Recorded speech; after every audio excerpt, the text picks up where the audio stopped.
If you look at our planet from space at high noon, your eyes are immediately drawn to a massive, scalding yellow scar stretching across the top of Africa. This is the Sahara. 9 million square kilometers of sand, stone, and silence. It is a land so hostile that it has shaped the very course of human history by acting as a near impenetrable barrier. To us, the Sahara is the definition of eternal. We imagine it has always been this way, a timeless void of shifting dunes and sun-bleached rock.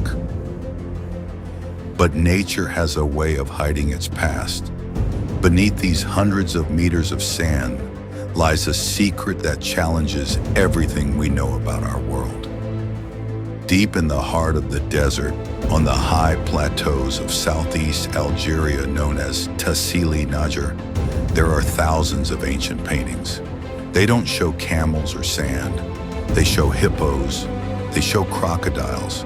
They show humans herding cattle in lush, green savannas. Just 6,000 years ago, a mere blink in geological time, this yellow void didn't exist. Instead, there was a garden. Today, we're going to peel back the sand and uncover the green Sahara. What happened to the water? And more importantly, is it coming back? This is Wonderdocs Studio, where we dive deep into the mysteries of our planet to uncover the hidden stories written in the earth itself. During a period scientists called the African Humid period, North Africa was a landscape of highlands and lowlands that mirrored a watery world. As we look at desert terminology, sand behaves like a liquid. It flows into the low spots, creating ergs or sand seas. But 6,000 years ago, these weren't seas of sand. They were actual seas of water. Take the Wobble Depression. Today it's known as the dustiest place on Earth. But back then, it was the bed of Lake Megachad. At its peak, this lake was larger than all the North American Great Lakes combined. It was an inland sea that teemed with life, stretching across 400,000 square kilometers. And it wasn't just lakes. In 2015, using orbital radar, scientists discovered the ghost of an enormous river system buried under the dunes of Mauritania, the Tamanrasset River. If it were flowing today, it would be the 11th largest river in the world.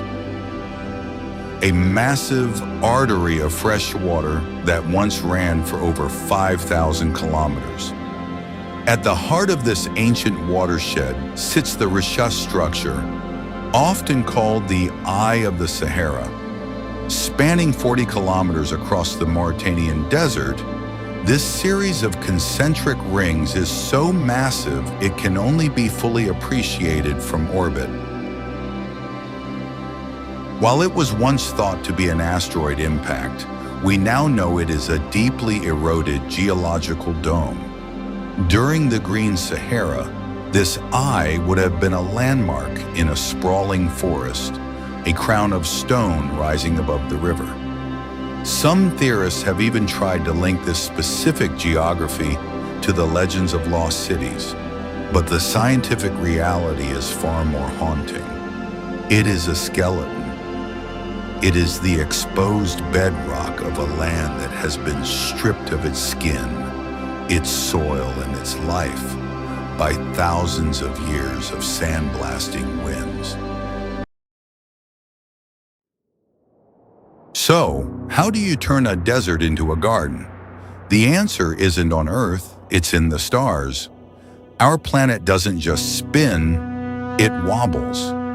Every 21,000 years, the Earth undergoes a cycle called axial precession.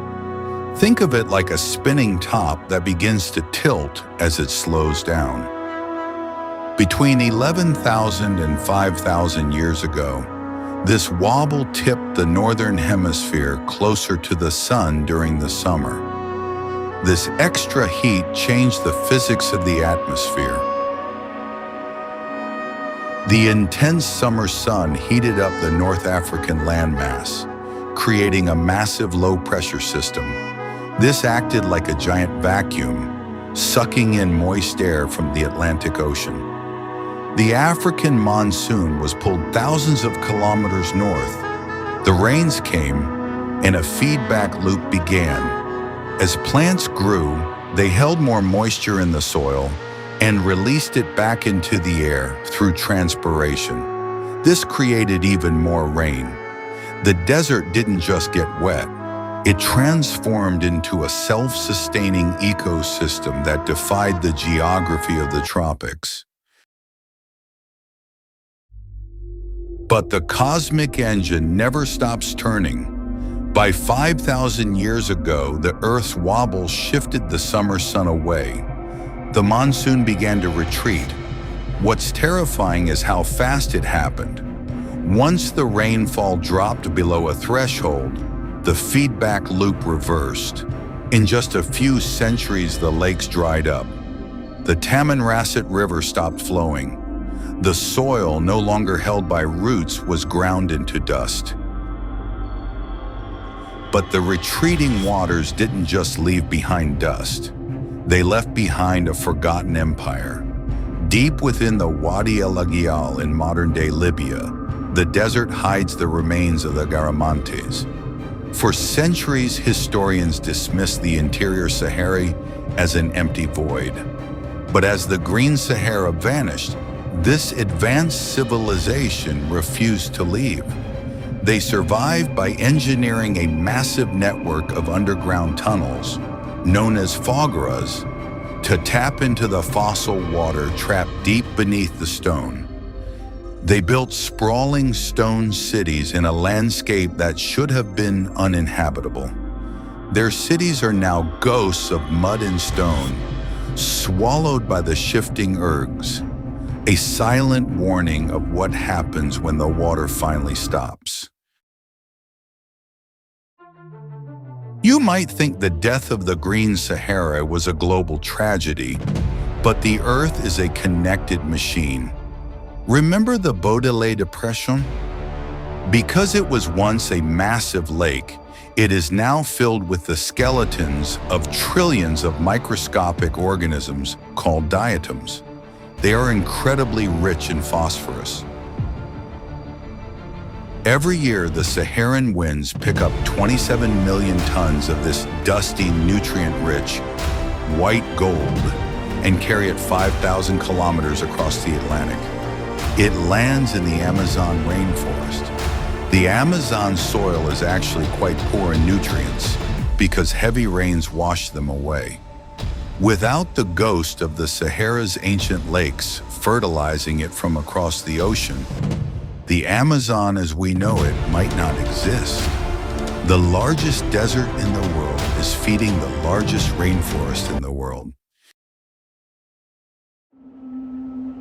Today, the Sahara is a land of extremes.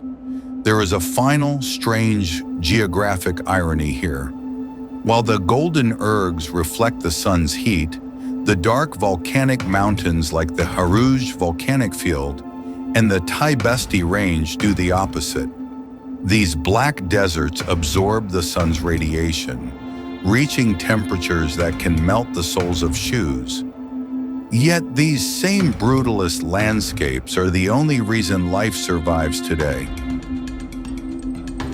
Their height forces the thinning air to rise and cool, occasionally catching enough moisture to create a gelta, a hidden permanent pool of water tucked into a canyon. In these tiny sapphire blue pockets, crocodiles still live today, thousands of miles from the nearest river. They are the ultimate survivors, living biological fossils trapped in a stone cage, waiting for the earth to wobble back and set them free. The Earth's wobble is still happening. In about 12,000 years, the northern hemisphere will once again tilt toward the summer sun. The monsoon will return. The dust of the Baudelaire will settle. The Tamanrasset River will roar back to life, and the hippos will return to the caves of Tassili. The Sahara isn't a desert. It's a garden that's just waiting for its season to return. Geography isn't just about maps. It's the story of how our planet lives, breathes, and changes.